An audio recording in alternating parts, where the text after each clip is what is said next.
Assalamualaikum warahmatullahi wabarakatuh. Halo semuanya, perkenalkan nama aku Avantoni. Aku merupakan anggota kelompok 1 yang terdiri dari Zul Afriansa, Zaidan Mauramain, Said Muhammad Ahyar, dan Gilbert Novel. Pada kesempatan kali ini, kami ingin mempresentasikan hasil wawancara kami bersama Dinas Kelautan dan Perikanan. Bagaimana videonya? Saksikan berikut ini. Di sini saya akan menjelaskan pengertian masyarakat nelayan. Pengertian masyarakat. Menurut Kamus Besar Bahasa Indonesia, masyarakat adalah sejumlah manusia dalam arti seluas-luasnya dan terikat oleh suatu kebudayaan yang mereka anggap sama. Yang kedua, pengertian nelayan.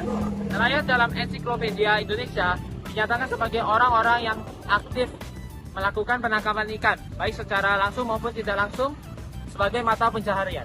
Yang ketiga, pengertian masyarakat nelayan. Masyarakat nelayan merupakan kelompok yang bergantung pada kondisi laut dan merupakan bagian dari masyarakat pesisir. Karakteristik masyarakat nelayan. Karakteristik masyarakat nelayan berbeda dengan karakteristik masyarakat petani karena perbedaan sumber daya yang dimiliki.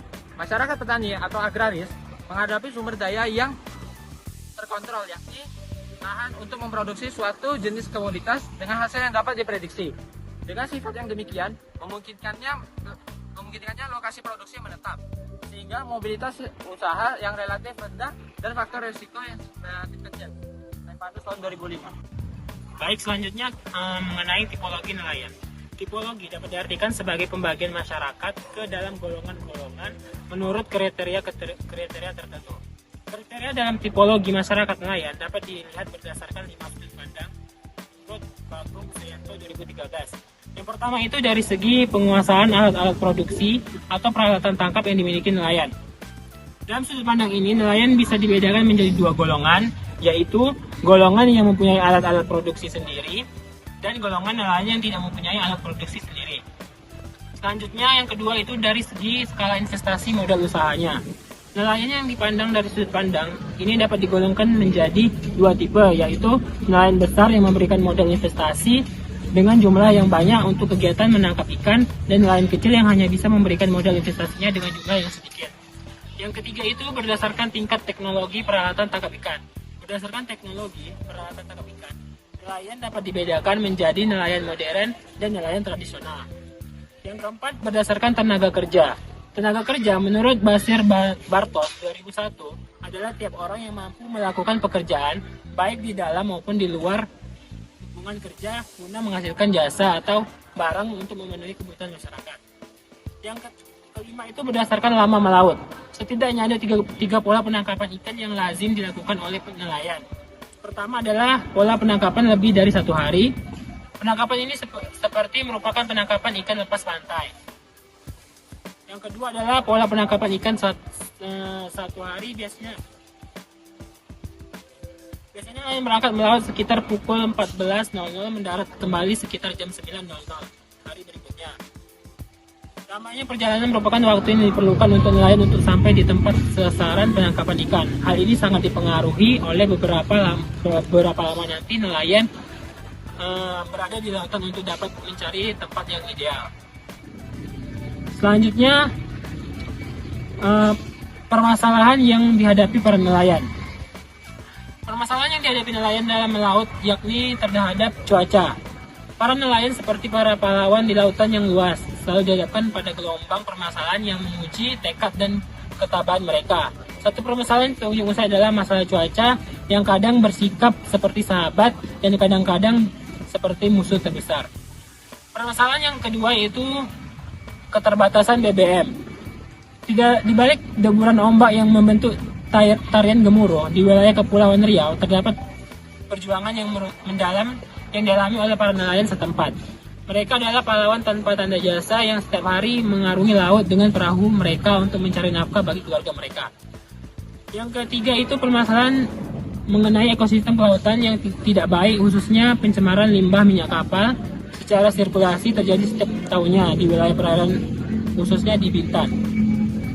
Setiap tahun para nelayan di wilayah perairan utara ini, terutama di Bintan, harus menghadapi masalah serius yang berkaitan dengan ekosistem kelautan yang tidak sehat. Salah satu masalah utama yang mereka hadapi adalah pencemaran limbah minyak kapal.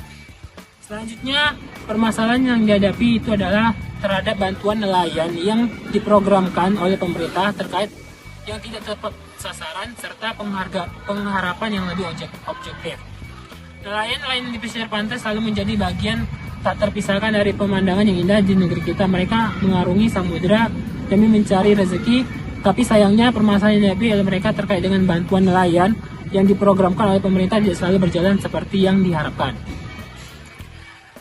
Selanjutnya, permasalahan yang dihadapi itu adalah perubahan iklim yang mempengaruhi keadaan kelautan sehingga berdampak kurangnya populasi ikan dan berkurangnya pendapatan nelayan dalam 3 tahun terakhir, khususnya di Kepulauan Riau, Perairan Utara, Kabupaten Bintan, dan Kota Tanjung Pinang. Selanjutnya, permasalahan yang dirasakan oleh nelayan terhadap harga komoditas jual ikan pada tengkulak-tengkulak. Solusi yang dapat dilakukan dari permasalahan tersebut. Yang pertama itu adalah diversifikasi sumber penghasilan. Para nelayan dapat diajarkan untuk diversifikasi sumber penghasilan mereka. Misalnya mengembangkan budidaya laut seperti tambak ikan dan budidaya rumput laut. Yang kedua itu teknologi berkelanjutan. Penggunaan teknologi modern seperti GPS untuk penangkapan yang lebih efisien dan analitik cuaca yang lebih baik dapat membantu nelayan mengatasi cuaca yang tidak menentu. Yang ketiga itu koperasi nelayan. Membentuk koperasi nelayan dapat memungkinkan mereka untuk bersatu dan memiliki kekuatan tawar yang lebih besar ketika berpendapatan dengan tengkulak. Yang keempat itu edukasi tentang perubahan iklim. Program edukasi tentang ini dapat membantu nelayan memahami bagaimana perubahan iklim mempengaruhi perikanan dan bagaimana mereka dapat beradaptasi. Yang kelima itu pembangunan infrastruktur. Investasi dalam infrastruktur seperti pelabuhan perikanan, fasilitas penyimpanan ikan yang modern, dan akses yang lebih baik ke pasar dapat membantu nelayan untuk mendapatkan harga yang lebih baik dan meningkatkan pendapatan mereka. Yang keenam itu pengawasan program bantuan. Pemerintah perlu memastikan bahwa program bantuan yang dapat tepat sasaran dan efektif. Yang terakhir itu adalah pengelolaan lingkungan kelautan. Penting untuk menjaga keberlanjutan lingkungan laut, melibatkan nelayan dalam upaya perlindungan lingkungan seperti pembersihan pantai dan pengelolaan sampah laut adalah langkah penting. Baik, dari wawancara kami bersama DKP, di sini kami melakukan tinjauan dan koordinasi yang kami lakukan untuk isu permasalahan nelayan dan kelautan pesisir. Dinas juga berperan dalam mengelola konflik antara sumber daya laut dan kebutuhan ekonomi nelayan, sambil melibatkan masyarakat dalam pengambilan keputusan, berinovasi untuk meningkatkan produktivitas nelayan dan mengatasi masalah pencemaran laut. Ini semua adalah langkah-langkah yang positif menuju kemaslahatan laut dan nelayan pesisir. Program-program ini sangat penting untuk melanjutkan evaluasi dampak positif untuk menjaga sumber daya laut yang berkelanjutan. Dan di sini kami melakukan mencari solusi bagaimana agar nelayan bisa terus berkelanjutan dalam memenuhi kebutuhannya. Yang pertama yaitu melakukan pelatihan dan pendidikan.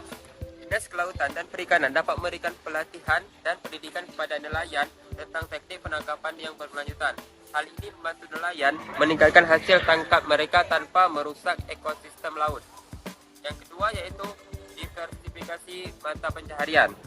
Mendorong nelayan untuk memperdiversifikasi mata pencaharian mereka seperti budidaya laut atau pariwisata kelautan dan mengurangi ketergantungan pada hasil tangkap dari laut. Yang ketiga yaitu kooperasi nelayan, yang dimana membentuk kooperasi nelayan dapat membantu mereka dalam memasarkan hasil tangkapan mereka secara bersama-sama, sehingga mereka memiliki lebih banyak kekuatan daya tawar terhadap tengkulak. Yang keempat yaitu pengelolaan sumber daya laut. Dinas perlu berperan dalam pengelolaan sumber daya laut yang berkelanjutan.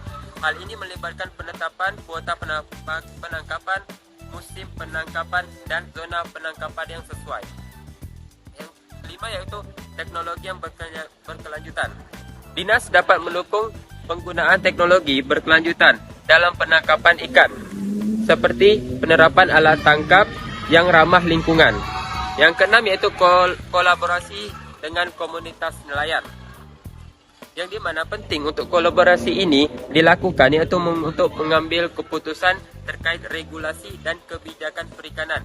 Hal ini memastikan bahwa kebijakan yang dibuat berlandaskan pada pengalaman dan kebutuhan nelayan itu sendiri.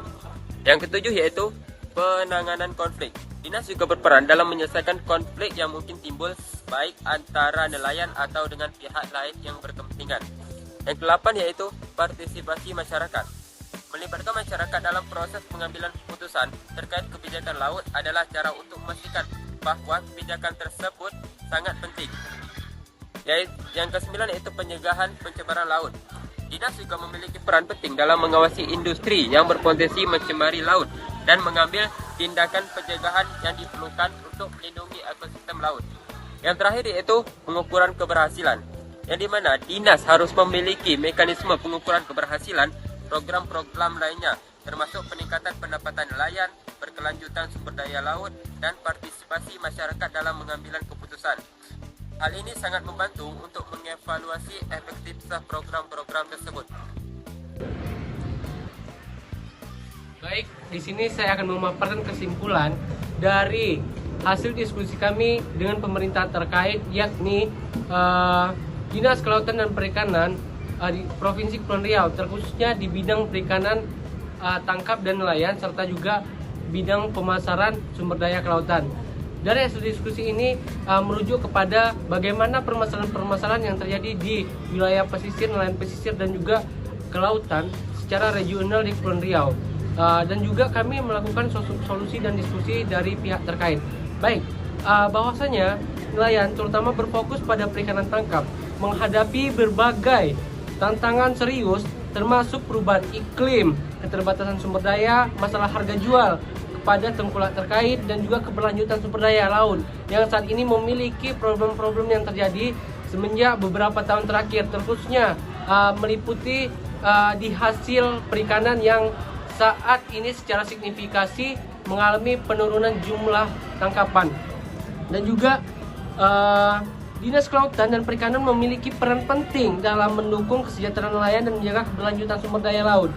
Untuk mengatasi masalah-masalah ini, solusi-solusi dan disertifikasi seperti pelatihan dan pendukung pendidikan terhadap nelayan yang secara insentif yang menjadi dorongan oleh pemerintah untuk mendongkrak kapasitas nelayan yang lebih baik, dan juga disertifikasi mata pencarian, koperasi nelayan sebagai resolusinya, terkhususnya di bagaimana kelompok nelayan ini memiliki kelompok nelayan yang bertujuan untuk berfokus kepada pemasaran perikanan nelayan, dan juga koperasi yang ditujukan untuk membentuk struktural bahwasanya masyarakat ini di samping memiliki koperasi sebagai penunjang untuk meningkatkan penyesuaian komoditas bahan bakar minyak, serta juga